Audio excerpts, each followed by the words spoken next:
I didn't brush my teeth the first 3 days after they cut out my breasts. Brushing my teeth, an act that I have done twice daily for more than 50 years, was suddenly beyond me, not worth the effort. In my pre-cancer life, I was a woman who wore makeup to go to the grocery store. But in this, the beginning of my cancer life, brushing my teeth was too much.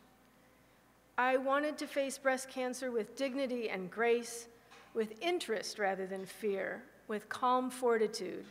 I wanted to be a good cancer patient. I wanted my medical team and hospital staff to like me. Wanted my family and friends to see me as a woman filled with poise and confidence. I answered doctors' awkward questions, made impossible decisions, and despite a lifelong modesty regarding my body, allowed total strangers to feel me up. I handled the considerable pain and discomfort of multiple surgeries. And whenever the pain or overwhelming fatigue would seem intolerable, I would think to myself, dignity and grace, dignity and grace. My physical recovery was hard, but the emotional recovery was worse. I had undergone, in essence, a double amputation, yet my treatment and recuperation were largely invisible to others. I was knocked off my feet by the intensity of my sadness, the wish not to scare my kids, clients, or friends, and my distress in being so dependent on my husband and children during my recovery. I'd wake up on Sunday mornings in tears after a cancer dream. I'd cry over the long, red, ropey scars crossing my chest. After the reconstruction was finished, when fully clothed I appeared completely normal, I'd wonder if I would ever feel whole again.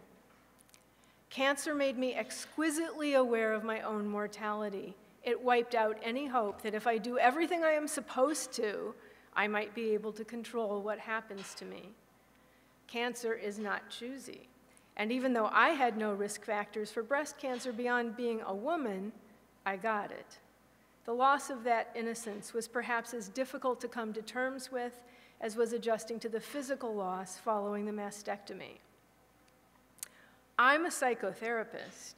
My life's work has been to help people in emotional pain learn to understand and manage their problems and relationships, make sense of their feelings, and to find ways to integrate events and emotions into a fuller sense of self.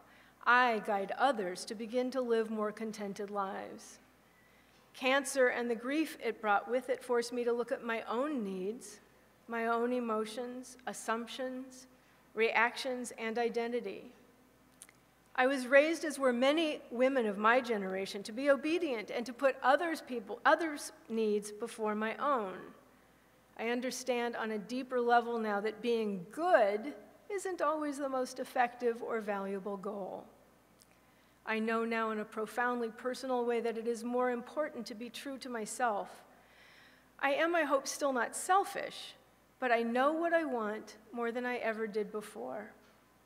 I would never say that I am grateful to cancer, but I am grateful for the path of growth it put me on. All of life is about change. Getting married, losing a loved one, having a child, all significant life events change who you are, add to your sense of self. Joyful events are no more nor less powerful than sorrowful ones in forming or adding to an identity. Thinking about my second act, my first reaction was that having cancer hasn't changed how I give back.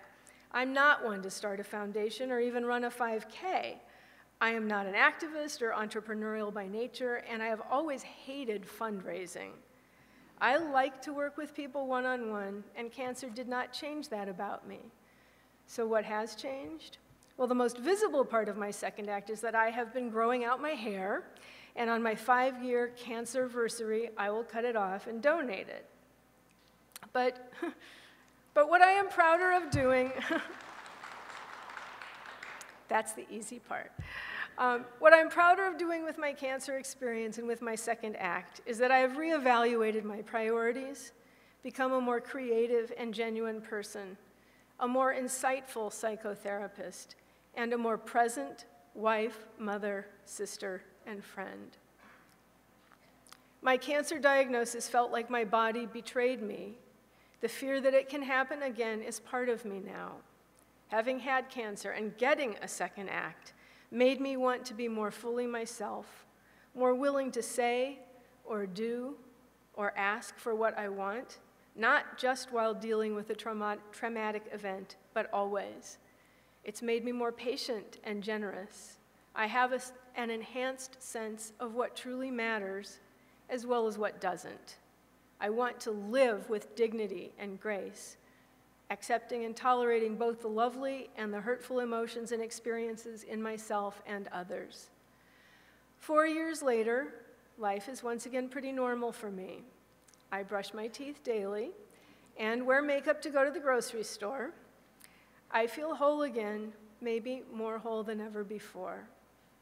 I have learned to live beyond cancer, learned to accept that whatever happens to me becomes a part of who I am. I can choose to find a place for cancer or any ordeal in my life to make peace with it, to move forward. And knowing this in a personal way has helped me more effectively help others accept what often seems unacceptable and move through, with, and even beyond pain or unhappiness to find their second acts.